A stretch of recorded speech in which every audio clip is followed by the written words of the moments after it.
Well, thanks to concept artist Marique Okan, we got another piece of the conceptual art puzzle for Spider-Man No Way Home.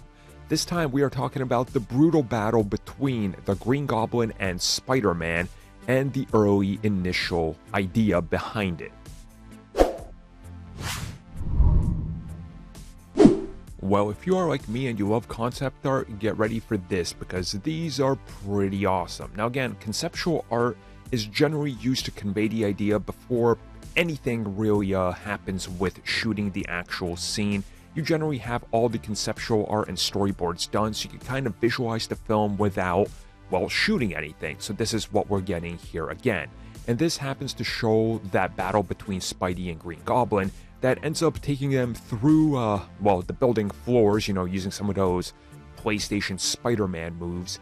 And we even get to see a good concept art of the, aftermath of it and how just brutal and intense it is. And what I like about concept art is it's always, to me, a moment in time where the artist really gets to go loose and add in all this detail that sometimes we just don't see in the final product, like the still piece of paper just floating there and the debris and everything. And we see that here. And this is one of the reasons I love concept art so much.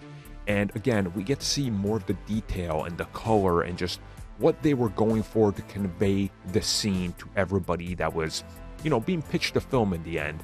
And you get to see the sense of scope, scale, and brutality truly here in terms of how just wrecked everything is and Peter's just in the middle of all this rubble.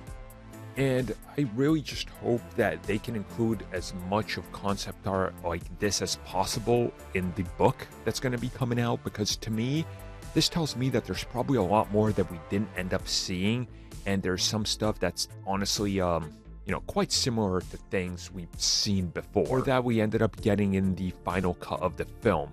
Now, of course, there's been plenty of talk in regards to what was cut from the film, and what they could have included, such as things like Venom during the final battle and things like that, which makes me think that some of these artists probably did passes on it as well, but they're not allowed to show it yet because of, obvious NDAs and things like that. But ultimately, this tells me that more and more concept art like this is going to come out from the artists that seem to be willing to release it at a somewhat consistent pace, and I hope they keep this up for a while and it doesn't take years at some point like we've seen with other films, because I truly do love talking about this, and the insight you get into a cool piece of art like this, to me, is just something that really makes you look at the film in a different way. And again, as somebody who during film school wanted to really try to visualize everything before shooting anything, this to me always kind of sticks out as one of those things that's like, you see this and you're like, can we convey this same type of energy and emotion into a film? And then if you do, you did it. You wanted what you were trying to do. Mission accomplished.